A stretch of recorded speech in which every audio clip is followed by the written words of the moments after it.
अपने दोस्तों के साथ खेलने में मसरूफ नन्ही सिद्दीका बिल्कुल बेखबर है कि उसके मुस्तकबिल पर मोहर लगा दी गई है। उसके वालिदैन ने उसे तकरीबन $2,000 या तकरीबन 1,77,000 अफगानी में बैरून मुल्क काम करने वाले एक अफगान बाशिंदे को बेच दिया है।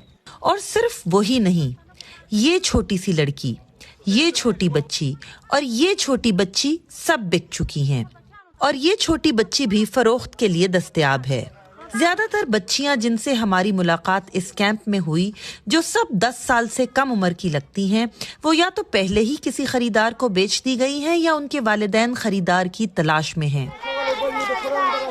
जब हमने पूछा कि ये वालिदैन अपनी बेटियों को क्यों बेचते हैं, तो अब्दुल अजीज नामी एक शख्स गुस्से में आ गया।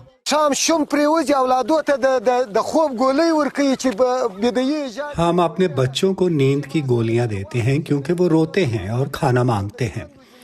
कभी हमारी भी कोई जिंदगी थी, हम अमीर थे, फिर खुश्क साली आई, जंग में हमारे जवान मर गए, हम सूबा फारियाब से फरार होकर हेरात आए, नई हुकूमत आई, खुदा जानता है गंदम की एक बोरी की कीमत 2,500 अफगानी तक पहुंच गई है। हम इसे कैसे खरीदें? हम 3 साल से ऐसे ही जिंदगी गुजार रहे हैं।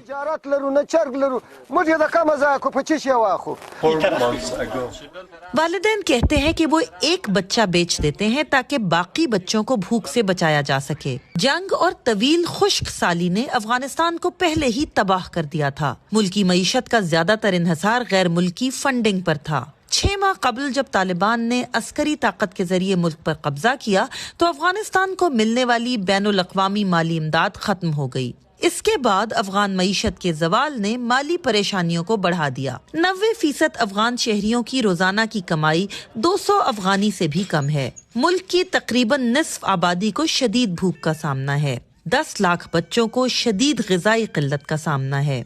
ये मायूस कुन सूरत हाल शरीना को गुस्सा दिलाती है। वो कचरे की बोरी फर्श पर फेंकती है और चीखना शुरू कर देती है।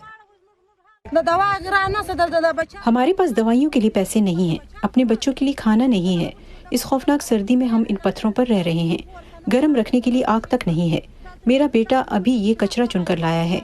इससे हम शायद 400 या 800 अफगानी कमा सकें। यही हमारी कीमत है।